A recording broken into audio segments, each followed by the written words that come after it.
देखिए, यही त्रासद स्थिति है इस देश की।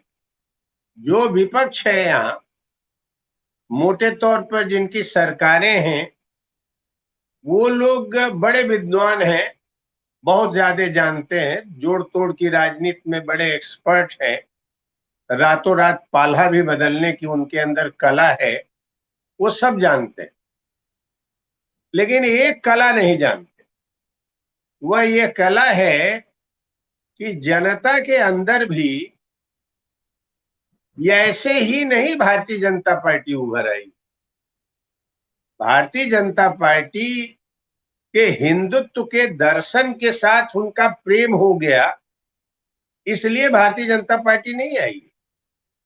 जो एक परंपरा डाली गई थी कि राजनीति का धर्म है सेवा करना, राजनीति का धर्म है राष्ट्र की रक्षा करना, राजनीति का धर्म है रोटी, समता और स्वतंत्रता की गारंटी करना। यह जो पहलू उन्होंने विपक्ष में देखा, कांग्रेस से लेके तमाम विपक्ष में देखा, उनका बड़ा मोह भंग हुआ। उस मोह भंग के दौर में भारतीय जनता पार्टी को यह जो विदेशी पूंजी, जिसको हम फिनेंस कैपिटल कहते हैं, वित्त पूंजी कहते हैं, इसका जब बरदहस्त प्राप्त हुआ तो ये तेजी से फैल गया। अगर ये लोग ये मुगालते में हैं अभी भी कि हम महज कुछ यात्राओं से दिल्ली का चक्कर लगा के विपक्ष के बड़े बड़े नेता एक मंच पर जैसे बेंगलोर में आ गए थे, यह सब करके जनता का विश्वास जीत लेंगे, तो ये मुगालते में है। इन सब चीजों से आप बीजेपी को और आरएसएस को शिकस्त नहीं दे सकते। आरएसएस और बीजेपी को शिकस्त देने के लिए प्रश्न ही है आपको कि उसकी जो पॉलिटिकल इकोनॉमी है, जो सही माने में देशद्रोही इकोनॉमी परसू कर रही है, जब तक आप उस पर चोट नहीं करेंगे, एक नया राष्ट्रीय बोध नहीं पैदा करेंगे, तब तक जनता इनके इन चीजों से बहुत दूर तक इनके साथ जाएगी और इनको ताकतवर बना देगी। ये इनका हम कह रहे हैं कि ये मुगालते में ही रहेंगे। हम ये कहें 90 का प्रयोग हो मोर्चे की सरकारों का या यूपीए की सरकारों का, उससे भी अगर न सीखें, यूपीए की सरकार के दौर में भी इसी तरह का एक आलम था कि उसमें कोई अन्ना हजारे जैसे आदमी को खड़ा करके बीजेपी ने, आरएसएस ने पूरे देश में भ्रष्टतम पार्टी कांग्रेस को घोषित करा दिया। यह उसके प्रोपेगेंडा और मैसिनेशन का पूरा प्रयोग था। मैं ये कह रहा हूं कि हमारे जैसे जो लोग सोचने वाले हैं, वह हमारे लिए यह हिंदुस्तान की जो राजनीतिक जरूरत है, यह सोचने वाले लोगों की मैं बात कह रहा हूं।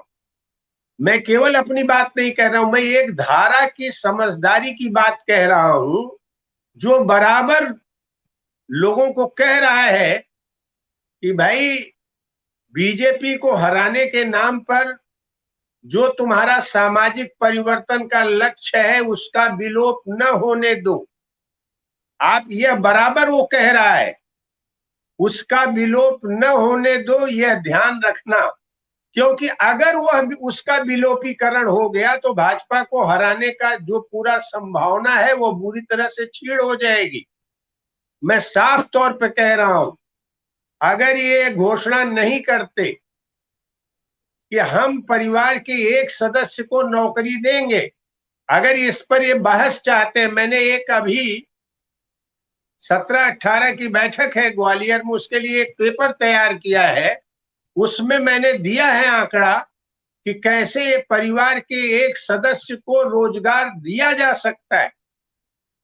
ये अगर एमएसपी पर ठोस ठोस बात नहीं करते, ये नहीं कहते कि हम एमएसपी देंगे, और जो हमारा लेबर सरप्लस हो रहा है कृषि में, कृषि जनित उद्योग और कुटीर उद्योग में लगाएंगे, ये अगर इस बात को नहीं कहते कि मझोले अपने छोटे उद्योग के लिए इसके मार्केट का संरक्षण करेंगे, अगर इन प्रश्नों पर ये नहीं खड़े होते तो यह मान के चलिए कि इनकी आधी लड़ाई बहुत ही अधूरी है, और उस पर खड़ा होके आरएसएस और बीजेपी के इतने बड़े तंत्र को ये परास्त कर देंगे। मैं समझता हूं यह एक तरह का उनका भ्रम है। इसलिए यह जो प्रश्न है ये केवल हमारा या किसी एक व्यक्ति का प्रश्न नहीं है। जो ईमानदारी से भाजपा को हराना चाहता है उसका यह प्रश्न है कि एक हम मूवमेंट में मासेस का जो सरफेस पर बहस आ गई है उस सवाल को लेकर एक एजेंडा तैयार करें और भारतीय जनता पार्टी के सामने पेश करें।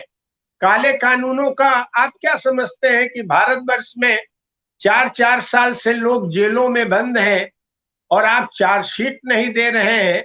यूएपीए जैसे काले कानून में हिंदुस्तान का मस्तिष्क का एक बड़ा हिस्सा इस समय जेल में बंद है, जबकि उसका कोई अपराध नहीं।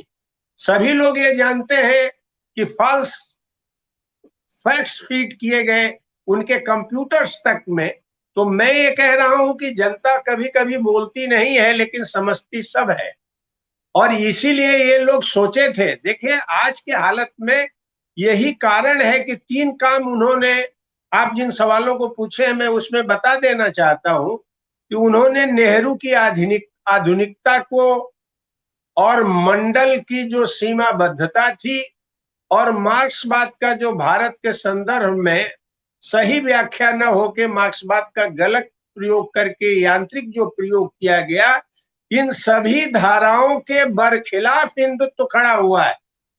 हिंदुत्व देखिए जो काम कर रहा है अभी उन खतरों से निपटने के लिए इनके पास नैरेटिव नहीं है। मैं अभी देख रहा था कि हमारे 2 बड़े महाकाव्य महाभारत और रामायण और साथ ही साथ जो हमारे ग्रंथ हैं, ये ग्रंथ जो हमारी सांस्कृतिक साहित्यिक कृतियां हैं उसको पब्लिक डिस्कोर्स में बीजेपी चोर दरवाजे से राजनीति शास्त्र का सबसे बड़ा पुस्तक पैदा करने जा रही। आप यह समझ लें कि बीजेपी आज से नहीं 100 साल से आरएसएस के लोग काम कर रहे हैं, और कैसे वो लोग संगठित होकर बढ़ रहे हैं समाज के उन हिस्सों को जिसको मोस्ट बैकवर्ड कास्ट कहते हैं। बिहार तक में भी उनका पेनिट्रेशन है। बातें ये भले व्यक्तियों को जोड़ लें और लंबी चौड़ी बात करें, मैं ये कह रहा हूं कि अगर उसके चक्रव्यूह को बीजेपी को तोड़ना है तो इनको भी एक पूरा का पूरा कार्यक्रम ले आना होगा, और आधे मन से आधे विश्वास से बीजेपी को अगर हरा भी देते हैं, किसी तरह से सरकार बना लेते हैं तो टिकेगी नहीं। और अगर सरकार बन भी जाती है तो जैसे उत्तर प्रदेश में अखिलेश की सरकार थी और उसी सरकार के दौर में मुजफ्फरनगर जैसा कांड हुआ जहां सरकार बेकार साबित हो गई।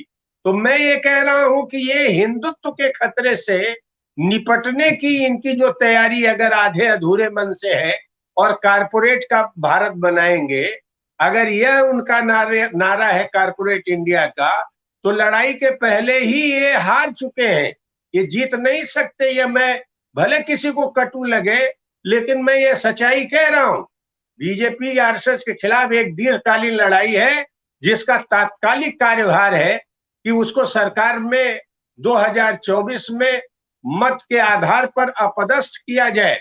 लेकिन यह बचकानेपन की जो बहुत सोची समझी चाल है, हमारे जैसे लोगों की बात को आउटडेटेड मानते हैं, उनको समझना चाहिए कि यही वो बात है जो बीजेपी को हरा सकती है। इनके पुराने कारपोरेट इंडिया के फार्मूले से आरएसएस और बीजेपी के न जाल को काटा जा सकता है न हराया जा सकता है।